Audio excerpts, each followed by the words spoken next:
Welcome to citizens pulse. నేను మీ Rajesh. BRS పార్టీకి పెద్ద ఎత్తున బిగ్ రిలీఫ్ లభించింది హైకోర్టులో. పూర్తి స్థాయిలో కాళేశ్వరం మీద పదే ఆరోపణలు చేస్తున్నటువంటి ప్రభుత్వానికి, అట్లాగే రేవంత్ రెడ్డి పార్టీకి, కాంగ్రెస్ పార్టీకి కూడా ఒక పెద్ద ఎదురుదెబ్బ అని చెప్పుకోవాలి. సో ఈ నేపథ్యంలో అసలు ఏ టెక్నికల్ పాయింట్ల బేస్ చేసుకుని వాళ్ళ హైకోర్టు తీర్పు ఇచ్చింది, ఏం జరిగింది హైకోర్టులో మాట్లాడదాం. మనతో పాటు బీఆర్ఎస్ పార్టీ లీగల్ ప్రతినిధి లలిత గారు మనతో పాటు జాయిన్ అవుతున్నారు. మాట్లాడదాం. మేడం నమస్తే. నమస్తే మేడం, కాళేశ్వరం సంబంధించి గత కొంతకాలంగా తెలంగాణ రాజకీయాలన్నీ కూడా దీని చుట్టూ తిరుగుతూ ఉన్నాయి. రేవంత్ రెడ్డి పదే బీఆర్ఎస్ పార్టీని, ఆ పార్టీ అధినేతగా ఉన్నటువంటి కేసీఆర్ని కాళేశ్వరం వ్యవహారంలో దోషిగా చూపించే ప్రయత్నం జరుగుతుంది. ఏంటి ఇవాళ హైకోర్టు ఇచ్చినటువంటి రిలీఫ్ని ఎట్లా చూస్తున్నారు? అంటే మెయిన్ కాన్సెప్ట్ ఏదైతే ఉందో కేసీఆర్ గారి ఆనవాళ్ళు లేకుండా చేయాలనే కాన్సెప్ట్ కాబట్టి ఇంటెన్షనల్లీ కాళేశ్వరం అనేది దేశంలోనే అంటే అంత పెద్ద లిఫ్ట్ ఇరిగేషన్, అది చాలా అంటే తెలంగాణకి వన్నె తెచ్చిన ప్రాజెక్ట్, ఇన్ఫ్యాక్ట్ దేశానికి వన్నె తెచ్చిన ప్రాజెక్ట్. సో దానివల్ల కేసీఆర్ గారి ఆనవాళ్ళు ఎప్పటికీ ఉండిపోతాయి కదా. సో ఆనవాళ్ళు ఉండొద్దు అంటే పాయింట్ ఏదో ఒకటి చేయాలనే ఉద్దేశం మెయిన్. అందుకని కాళేశ్వరంని టార్గెట్ చేసి ఎన్నో విధాలుగా అనడం జరిగింది. అదేవిధంగా కావాలనేసి ఈ కమిషన్ ఏదైతే ఉందో ఒక కుట్రపూరితంగా కావాలని చెప్పి ఒక కమిషన్ని అపాయింట్ చేసి ఆ కమిషన్ ఆల్మోస్ట్ 2 years మీరు చూసారు. 2 years దాని మీద నివేదిక తయారు చేయడానికి జరిగింది. అండ్ ఆ నివేదిక రాకముందే ఒక నిర్ణయం వచ్చేసింది. ఆ నిర్ణయం ఏముందో అదే నివేదికలో అదే ఉంది. ఏదైతే కేటీఆర్ గారు కానీ హరీష్ రావు గారు కానీ అది పీసీ ఘోష్ నివేదిక కాదు, పీసీసీ నివేదిక అని ఎగ్జాక్ట్లీ అంటే పర్ఫెక్ట్. అది రియల్గా కూడా చూస్తే ఆ వర్డింగ్, ఆ సేయింగ్ అనేది చాలా పర్ఫెక్ట్ అది. బికాజ్ అది అలాగే జరిగింది. మీరు ఎందుకంటే ఇంతకుముందు ఇచ్చిన మీడియా అది జరుగుతున్నప్పుడే, విచారణ జరుగుతున్నప్పుడే ఎన్నో లీకులు వచ్చాయి, ఎన్నో కామెంట్స్ వచ్చాయి. ఆ కామెంట్స్ అన్నీ కూడా దాంట్లో చూస్తే అన్ని రిపోర్ట్లో ఉంటాయి మీకు. సో ఇవన్నీ చూస్తుంటే ఏంటంటే it is nothing but intentional motivated case ఇది. మోస్ట్ అంటే కావాలని అక్రమంగా పెట్టిన ఈ కేసులో ఇంటెన్షనల్గా అవన్నీ యాడ్ చేయడం జరిగింది. సో అగ్రీడ్ బై దాట్ ఏదైతే రిపోర్ట్ వచ్చిందో దాని తర్వాత జరిగిన పరిణామాలన్నీ తీసుకొని వీ హ్యావ్ లైక్ పక్కగా పొలిటికల్ వ్యాండేట్తోనే ఈ రిపోర్ట్ ఉంది స్పష్టంగా తెలుస్తుంది. ఖచ్చితంగా పొలిటికల్ వెండెంటా అని మీరు అసలు కావాలంటే రిపోర్ట్ మొత్తం చదవండి. ఏ విధంగా ఒక పర్సన్ యొక్క రెప్యుటేషన్కి హామ్ చేసే విధంగా ఎలాంటి దాంట్లో అలిగేషన్స్ లెవెల్ చేయబడ్డాయి, అసలు ఏ విధంగా ఏం ప్రూవ్ అయిందని చెప్పేసి. సో అదన్నీ కాకుండా అంటే ఇంటెన్షనల్, అది ఖచ్చితంగా ఇంటెన్షనల్ పొలిటికల్ మోటివేటెడ్ రిపోర్టే అది. మీరు అన్నట్టు పీసీ ఘోష్ కమిషన్ రిపోర్ట్ కాదు, పీసీసీ వాళ్ళది రిపోర్ట్. సో హైకోర్టులో ఆర్గ్యుమెంట్స్ ఎట్లా జరిగినాయి మేడం? అంటే మీరు లైవ్లో చూసుంటారు. సో ఆ ఆర్గ్యుమెంట్స్లో భాగంగా వాళ్ళ తరఫున అడ్వకేట్లు ఏం చెప్పారు, బీఆర్ఎస్ పార్టీకి సంబంధించినటువంటి అడ్వకేట్స్ ఏం వాదించారు? అంటే ఈ విషయంలో చాలా సుదీర్ఘమైన వాదనలు ఆల్మోస్ట్ చాలాసార్లు జరిగాయి. Senior most advocates both sides కూడా ఆర్గ్యుమెంట్స్ చేయడం జరిగింది. సో మా తరఫు నుంచి కూడా ప్రతి ఒక్క పాయింట్ని నివేదిక ఆధారంగా ఏమేం చేశారు, ఎలాంటి లాకునాస్ ఉన్నాయి, ఏ విధంగా కుట్రపూరితమైన మోటివేటెడ్ రిపోర్ట్ ఇది, సో ఆ రిపోర్ట్ని ఏ విధంగా చెల్లదు, సో అట్లాంటి విషయాలన్నిటి మీద కూడా ఆర్గ్యుమెంట్ చెప్పడం జరిగింది. అండ్ ఫస్ట్ అండ్ ఫోర్ అంటే మోస్ట్ ఇంపార్టెంట్ ఇష్యూ ఏంటంటే సెక్షన్ 8B and 8C ఏదైతే ఫండమెంటల్ లా ఉందో ఆ ఫండమెంటల్ లానే వాళ్ళు ఫాలో కాలేదు. So that was our main objection. So అంటే ఏంటి మేడం 8BC ఆ ఫండమెంటల్ లా ఏంటి, అసలు ఏం చెప్తుంది? 8B ఏమంటుంది అంటే ఎప్పుడైతే ఒక కేసు పడినప్పుడు ఆ వ్యక్తి యొక్క ఏమంటారు రెప్యుటేషన్ ఎఫెక్ట్ అవుతుంటే, ఆ కేసులో ఉన్న ఎలిగేషన్స్ కానీ వాట్ ఎవర్ ఆ పర్సనల్ ఒక వ్యక్తి యొక్క పర్సనల్ ఏమంటారు దానికి ఇమేజ్ కానీ ఎలాంటి డ్యామేజ్ జరుగుతుంది అన్నప్పుడు, రెప్యుటేషన్ దెబ్బతింటుంది అన్నప్పుడు ఖచ్చితంగా ఇలాంటి కేసులలో 8B కింద నోటీస్ ఇవ్వాలన్నమాట. సో నోటీస్ 8B కింద ఇచ్చినప్పుడు ఏంటంటే 8C అప్లై అవుతుంది. 8C ఏమంటుంది అంటే 8C ప్రకారము ఆ వ్యక్తికి కొన్ని ఏమంటారు ఆపర్చునిటీస్ ఇవ్వబడతాయి. ఆపర్చునిటీస్ ప్రకారం ఏంటంటే క్రాస్ ఎగ్జామినేషన్ చేసే ఛాన్స్ ఉంటుంది, ప్లస్ ఏ డాక్యుమెంట్స్ ఉన్న అన్ని డాక్యుమెంట్స్ సబ్మిట్ చేసి ఆ డాక్యుమెంట్స్ మీద మనం ఆర్గ్యుమెంట్ చేయొచ్చు, ప్లస్ ఒక న్యాయవాదిని పెట్టుకోవచ్చు. సో న్యాయవాది కూడా మొత్తము అంటే క్షుణ్ణంగా ఏదైతే ఏమి ఉన్నాయో అన్ని విషయాలని కూడా కోర్టు వారి ముందు వాదనలు వినిపించవచ్చు.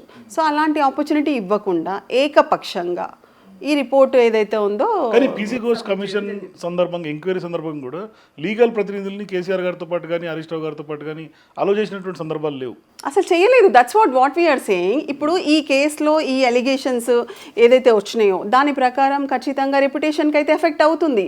ఎప్పుడైతే నా యొక్క పర్సనల్ నా వ్యక్తిగత రెప్యుటేషన్కి ఎప్పుడైతే ఎఫెక్ట్ అవుతుందో దట్ ఈస్ మై అంటే ఫండమెంటల్ రైట్, అది ప్రిన్సిపల్స్ ఆఫ్ న్యాచురల్ జస్టిస్ని ఫాలో కావాలి. సో అలా ఫాలో అవ్వకుండా నాకు అగెయిన్స్ట్గా కంప్లీట్గా ఏకపక్షంగా మీరే నిర్ణయం తీసేసుకొని మీరే డిసైడ్ డ్యామేజ్ అవుతుంది. డ్యామేజ్ ఎగ్జాక్ట్లీ మీరు ఎందుకంటే చూడండి పదే పదే ఆరోపణలు చేసి వేల కోట్ల కుంభకోణం అని కూలేశ్వరం అని చెప్పి ప్రచారం చేస్తారు. వేల కోట్లు ఏంటి, లక్షల కోట్లు అక్కడ మొత్తం మీరు చూస్తే కాళేశ్వరం ప్రాజెక్ట్ కాస్ట్ 96,000 crores. లక్ష కోట్ల కుంభకోణం అని చెప్తున్నారు. మరి అంత పెద్ద కాళేశ్వరం కనిపిస్తుంది కదా, లక్షల ఎకరాలకు సాగునీరు ఇచ్చింది కదా, తాగునీరు వచ్చింది. ఇప్పటికి ఎండల కాలంలో కూడా పంపులు ఇంత తెలంగాణ సస్యశ్యామలంగా ఉంది కదా, మొత్తం పచ్చగా ఎంత మంచిగా అనిపిస్తుంది మన తెలంగాణ బికాస్ ఆఫ్ కేసీఆర్ గారు. ఆయన ఏదైతే అంటే అంత దీక్షతోని అంత కమిట్మెంట్ ఉన్న లీడర్ కాబట్టి అంత ఆ విధంగా చేసి హరీష్ రావు గారు తోడ్పడి ఎంతోమంది అఫీషియల్స్ ఇందులో మంచిగా వర్క్ చేసి అంత పెద్ద వన్నె తెచ్చే తెలంగాణకి వన్నె తెచ్చే ప్రాజెక్ట్ని తీసుకొస్తే మీరు వాళ్ళని ఇంకా అసలు అంటే ప్రైజ్ చేయాలి. ప్రపంచ స్థాయిలోనే ఖ్యాతి గడించినటువంటి ప్రాజెక్ట్. అట్లాంటి వన్నె తెచ్చిన ప్రాజెక్ట్ని ఓన్లీ ఒకటి ఏంటంటే ఒక పొలిటికల్ వెండేటా వల్ల నేను అన్నవాళ్ళు లేకుండా చేస్తాను అని చెప్పేసి ఏం చేయాలనుకుంటున్నారు మీరు? ఇట్లా తెలంగాణ ప్రజల్ని ఈ విధంగా చేయాలనుకుంటున్నారా? తప్పు కదా.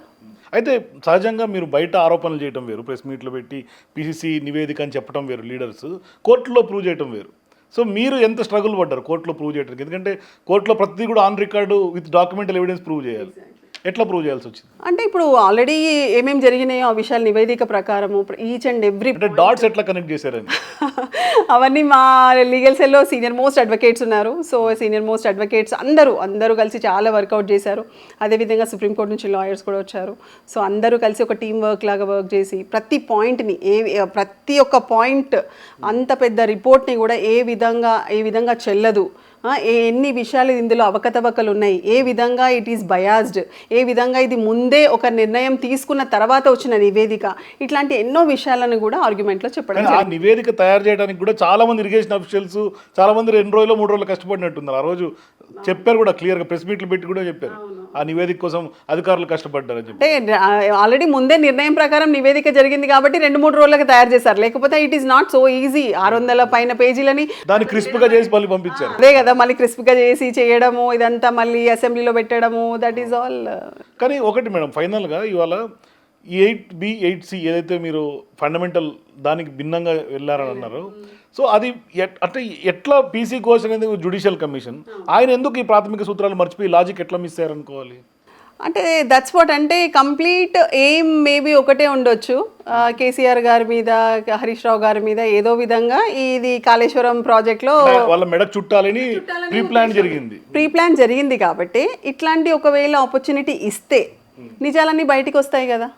సో అవి రావద్దు అంటే ఇట్లాంటి ఆపర్చునిటీ ఇవ్వకుండా చేయాలి అని చెప్పి జరిగింది అనమాట. సో ఇప్పుడు నెక్స్ట్ ప్రభుత్వం ఎదురు దెబ్బ తగిలింది, సుప్రీంకోర్టుకి వెళ్ళే అవకాశాలు, సుప్రీంలో ఏం జరగబోతాం? ఖచ్చితంగా అగ్రీడ్ పర్సన్ వెళ్తారు. ఆర్డర్ వచ్చినప్పుడు ఖచ్చితంగా ఓడిపోయిన వాళ్ళు హైకోర్టుకి, సుప్రీంకోర్టుకి అట్లా అపీల్స్ వెళ్తూనే ఉంటారు. లోవర్ కోర్టులో అయితే హైకోర్టుకి వెళ్తారు, హైకోర్టులో అయితే సుప్రీంకోర్టుకి వెళ్తారు. That is like normal due course procedure. But what I'm saying, when main fundamental లానే ఫాలో కానప్పుడు సో మీరు సుప్రీంకోర్టుకి వెళ్ళినా సేమ్ ఆర్డరే వస్తుంది కదా. బికాజ్ ఇంతకు ముందు కూడా వేరే రాష్ట్రాలలో ఇట్లా జరిగినప్పుడు కొట్టేశారు కేసులని, అంటే సారీ కమిషన్ని కొట్టేశారు. కమిషన్ ఇచ్చిన నివేదిక రిపోర్ట్లని అక్కడ కూడా అట్లనే చేయడం జరిగింది. సో అదే వస్తుంది. ఇప్పుడు నథింగ్ బట్ ఏంటంటే ఏదో విధంగా కాళేశ్వరంని బ్లేమ్ చేయాలి, కేసీఆర్ గారిని బ్లేమ్ చేయాలి, అదే ఉద్దేశంతో పోతారు కాబట్టి ఖచ్చితంగా సుప్రీంకోర్టులో మళ్ళీ వెళ్తారు. దో వాళ్ళకి తెలుసు, వాళ్ళ లీగల్ ఎక్స్పర్ట్స్కి కూడా తెలుసు, ఇప్పటివరకు అర్థమైపోయింది అందరికీ.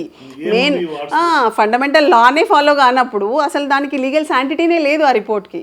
అట్లాంటి లీగల్ శాంటిటీ లేని రిపోర్ట్ని తీసుకొని మళ్ళీ మేము సుప్రీంకోర్టుకి వెళ్తామంటే it is nothing but waste of exercise. But it's okay, they have the like right to go. కానీ ఇక్కడికి ఫుల్ స్టాప్ పెట్టలేక ఖచ్చితంగా అప్పీల్కి అయితే వెళ్ళాల్సినటువంటి పరిస్థితి కదా. అంటే వాళ్ళు వెళ్తారు ఎట్లాగైనా, చిన్న సోషల్ మీడియా కేసులలోనే పోయినరు కదా. పెద్ద సుప్రీంకోర్టు లాయర్లను సిద్ధార్థ లూత్రా గారిని పెట్టి నల్లబాల కేసులోనే వెళ్ళారు కదా, మనం చూసాము. సో అట్లా వెళ్ళినప్పుడు దీంట్లో ఎందుకు అవసరం లేదు? ఎగ్జాక్ట్లీ, అవసరమే లేకుండే, అవసరం లేదు. సుప్రీంకోర్టు డైరెక్షన్స్ కూడా ఫాలో అవ్వట్లేదు. ఎగ్జాక్ట్లీ. సో అట్లా జరుగుతూనే ఉంది. సో దీంట్లో అయితే ఖచ్చితంగా వెళ్తారు.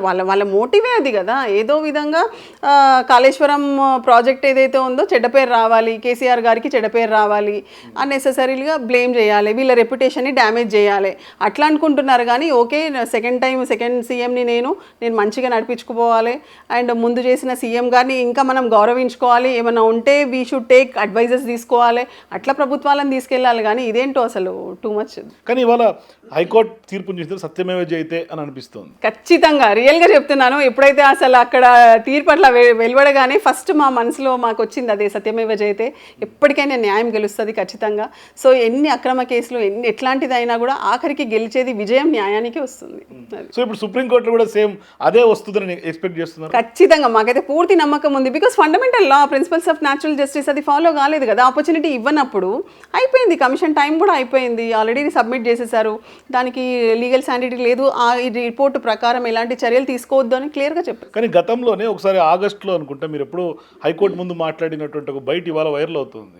సో ఆ రోజు మీరు ఎట్లా మాట్లాడగలిగారు అంటే ఆ కాన్ఫిడెన్స్ లెవెల్స్ ఆ రోజే కనిపించింది, ఇది ఎట్లాగో కొట్టేసే కేసు ఆ రోజే మీరు మాట్లాడారు. ఎగ్జాక్ట్లీ. అంటే ఆ రోజు కూడా వాదనలు జరిగాయి అక్కడ కోర్టులో. ఆ వాదనలు చూసిన ప్రతి ఒక్క, నాకే కాదు అంటే నేనైతే ఓకే అడ్వకేట్ని, బట్ చూసిన ప్రతి ఒక్క కామన్ మ్యాన్కి కూడా క్లియర్గా అర్థమైపోయే విషయం అది. ఏదైతే ఫండమెంటల్ లాని మరి అంత పెద్ద వ్యక్తి ఒక ఫండమెంటల్ లాని ఫాలో కాకుండా ఏకపక్షంగా ఒక ప్రాపర్ ఆపర్చునిటీ ఇవ్వకుండా చేసే, I was so confident really when section 8B and 8C comply చేయలేదు ఖచ్చితంగా కేసు గెలుస్తామని అంత కాన్ఫిడెన్స్గా అప్పుడే చెప్పడం జరిగింది. కానీ ఇవాళ పొలిటికల్గా మాట్లాడదాం మేడం, కొంచెం ఈ టెక్నికల్ పాయింట్స్ పక్కన పెట్టి. చామల్ కిరణ్ గారు ఈ వర్డిక్ట్ మీద మాట్లాడడం జరిగింది. మొన్న ఢిల్లీకి వెళ్ళి ఎవరు కాళ్ళు పట్టుకున్నారు, అందుకని వాళ్ళు ఈ తీర్పు వచ్చింది, హైకోర్టును కూడా మీరు ఏమైనా మేనేజ్ చేశారా అని కాంగ్రెస్ ఎంపీ చామల్ కిరణ్ మాట్లాడుతున్నారు. This is nothing but contempt of court. I'm telling, అస్సలు అలాంటి కామెంట్స్ ఎవరైనా చేస్తే హైకోర్టు వరకు వెళ్తుంది ఇష్యూ, ఖచ్చితంగా సూమోటోగా కంటెంప్ట్ అవుతుంది. ఏ విధంగా అలాంటి బ్లేమింగ్ మాటలు కోర్ట్ ఆర్డర్ని న్యాయస్థానాలను బ్లేమ్ చేయాలనుకుంటున్నారా? ఏ విధంగా మాట్లాడతారు వాళ్ళు అసలు?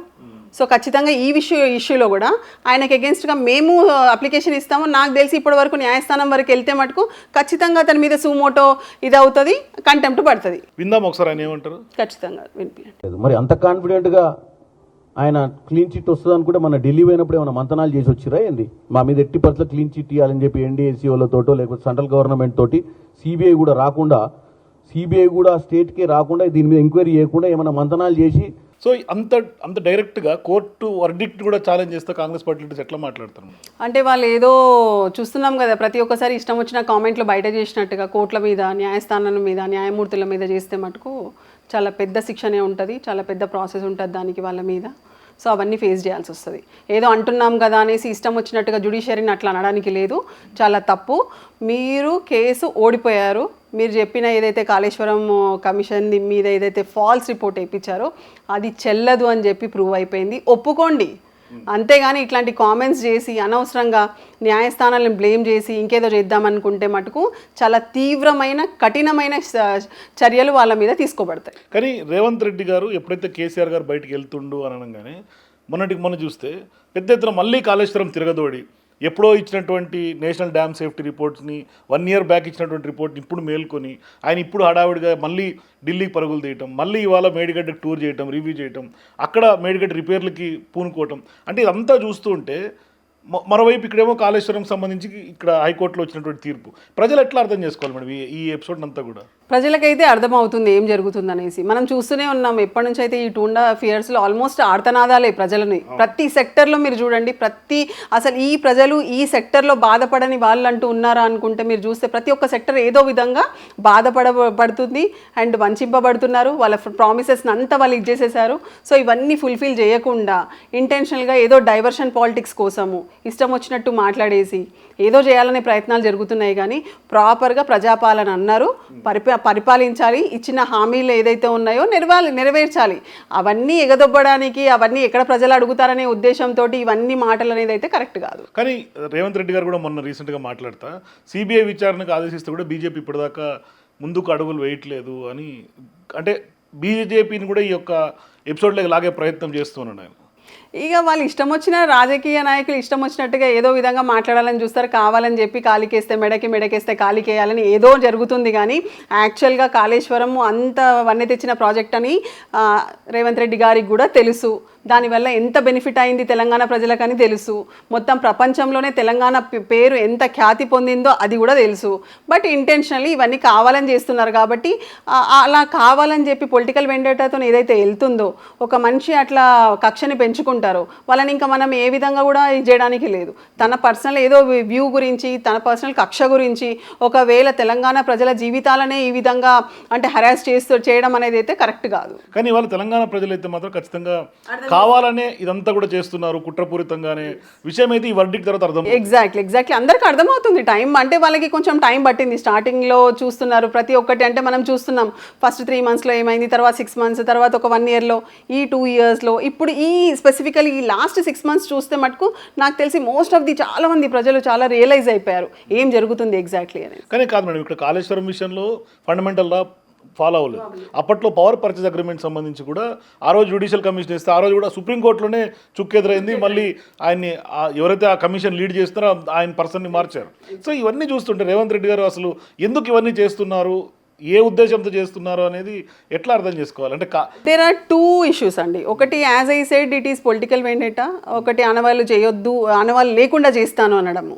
సో అది అయితే తన మైండ్లో నుంచి పోవట్లేదు అనుకుంటా. సో ఆ వేలో అయితే హీఈస్ గోయింగ్ ఎవ్రీ టైమ్, అది జరుగుతుంది. ఇంకొకటి ఏంటంటే డైవర్షన్ పాలిటిక్స్. బికాస్ హామీలు ఇచ్చారు, ఈ హామీలను ఎక్కడ అడుగుతారు ప్రజలు అనేసరికి ఎవ్రీ టైం మీకు every month or every 10 days or every 15 daysకి ఒక కొత్త ఇష్యూ వస్తుంది. ఆ కొత్త ఇష్యూలో ప్రజలు చూస్తూ 3 ఏళ్ళు గడిపేసారు, ఆల్మోస్ట్ 3 years అయిపోతుంది. So it is nothing but diversion politics నడుస్తుంది. అదొక పొలిటికల్. అంటే నా ఉద్దేశం అంటే కోర్టులో ఇన్నిసార్లు మొటికాయలు పడినా కూడా హైడ్రా విషయంలో కానీ లేకుంటే అన్ని విషయాల్లో ఈవెన్ హైకోర్టు ప్రతి అంశంలోనూ పాయింట్అవుట్ చేస్తూనే ఉంది, సీరియస్ వార్నింగ్స్ ఇస్తూ ఉంది. కానీ ఎక్కడ చీమ కుట్టినట్టు కూడా కనిపించట్లేదు ఆ మనిషికి కానీ ఆ ప్రభుత్వానికి. ఎగ్జాక్ట్లీ ఏంటంటే వాళ్ళకి మేబీ ఒక లెక్కలేనితనము, న్యాయస్థానాలు అంటే ఇప్పుడు చూసాం అంత పెద్ద కామెంట్ చేసేసారు ఆల్రెడీ. సో ఎట్లా అంటే ఎలా రాజు ఎలా అయితే ప్రజలు అట్లా అన్నట్టు వాళ్ళ లీడర్స్ కూడా they are doing the same thing, అలాంటి కామెంట్స్ చేస్తున్నారు. సో వాళ్ళకి ఏ విధంగా కూడా న్యాయస్థానాలు అంటే భయం లేదు, న్యాయస్థానాలు అంటే గౌరవం లేదు. సో ఇదంతా ఏంటంటే చూద్దాం ఏం జరిగితే జరుగుతుంది, మేము చేసేది అయితే అక్రమ కేసులు వేస్తాము, ఇట్లనే చేస్తాము, ఇట్లనే పరిపాలిస్తాము. సో ఈ విధంగా ఖచ్చితంగా నాట్ ఓన్లీ వాళ్ళ ఇప్పుడు పొలిటికల్ పార్టీ ఏదైతే రూలింగ్ పార్టీ ఉందో వాళ్ళ కంప్లీట్ పవర్ని మిస్యూజ్ చేస్తుంది, కావాలని చెప్పి ఈ చట్టబద్ధమైన సంస్థలన్నిటిని కూడా వాడుకుంటుంది. అది నిజంగా చూస్తుంటే చాలా బాధాకరమైన విషయం. అసలు లిటరలీ పోలీస్ డిపార్ట్మెంట్ని ఏ విధంగా యూజ్ చేస్తున్నారు, ఇట్లాంటి చట్టబద్ధమైన సంస్థలని, సిఐడి లేదు, సిబిఐ లేదు, ఇష్టం వచ్చినట్టుగా వాళ్ళు ఏం చేస్తున్నారు, అట్లీస్ట్ వాళ్ళకి అర్థమవుతుందా? ఏం అర్థం అసలు లిటరలీ ఇట్ ఈస్ లైక్. అంటే ఒకప్పుడు జ్యుడిషియల్ ఎంక్వైరీ అంటే ఒక కొంత గౌరవం ఉండేది.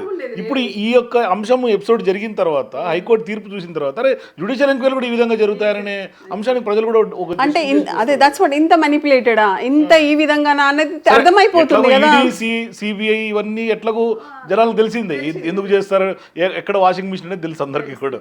కానీ జ్యుడిషియల్ కమిషన్ కూడా ఈ విధంగా జరుగుతుంది అనేది దట్స్ వాట్, అంటే చాలా జరగొద్దు యాక్చువల్గా. రియల్గా చాలా బాధాకరమైన విషయం ఇదైతే. అట్లీస్ట్ అంటే రూలింగ్ పార్టీ చేసినా కూడా ఇలాంటి చట్టబద్ధమైన సంస్థలు వాళ్ళ దగ్గర వాళ్ళ మాటలు వినాల్సిన అవసరం లేదు. దే ఆర్ లైక్ వాళ్ళ ఎంటిటీ వాళ్ళకు ఉంది కదా, వాళ్ళ ఎంటిటీని ఎందుకు మర్చిపోతున్నారు? అవసరం ఏముంది, అందరు అలా ఏముండరు. సో వాళ్ళు స్ట్రిక్ట్గా వాళ్ళకి ఇచ్చిన విధులను పాటించడంలో నిలిచిపోతుంది, లిటరలీ నిలిచిపోతుంది.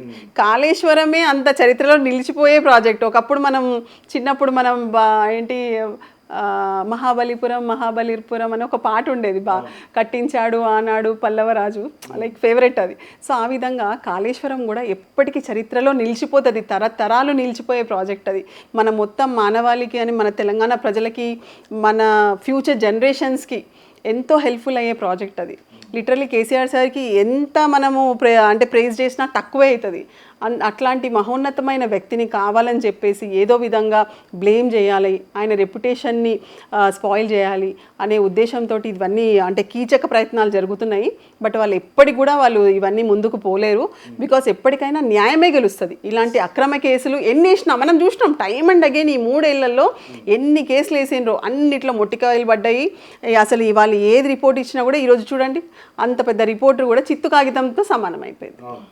చూద్దాం మేడం ఏం జరగబోతుంది భవిష్యత్తు. థ్యాంక్ యూ అండి. సో ఇది లలిత్ గారు చెప్తున్నారు. ఖచ్చితంగా ఇవాళ కోర్టులో తీర్పు వెలువడుతున్న సందర్భంగా సత్యమేవ జయతే అంటూ కూడా చాలా ఆనందం వ్యక్తం చేసింది. మరోవైపు కాళేశ్వరం బాహుబలి ప్రాజెక్టు నిర్మించినటువంటి కేసీఆర్ గారిని తెలంగాణ ప్రజలు లేకుంటే ఇక్కడ ఉన్నటువంటి ప్రజానీకం అంతా ఎంత పొగిడినా తక్కువే అవుతుంది. కాబట్టి చరిత్రలో నిలిచిపోతుంది ఆయన చేసినటువంటి ఆ యొక్క ప్రాజెక్ట్ అంటూ కూడా చెప్తున్నటువంటి నేపథ్యం. మొత్తం మీద ఈ యొక్క ఈ జడ్జిమెంట్ ఏదైతే హైకోర్టు జడ్జిమెంట్ వచ్చిందో అది కూడా ఖచ్చితంగా ఇవాళ చరిత్రలో నిలిచిపోతుంది. ప్రభుత్వానికైతే ఘోరమైనటువంటి అవమానంగా కూడా దీన్ని భావించాల్సినటువంటి పరిస్థితి. For more videos please watch citizens pulse.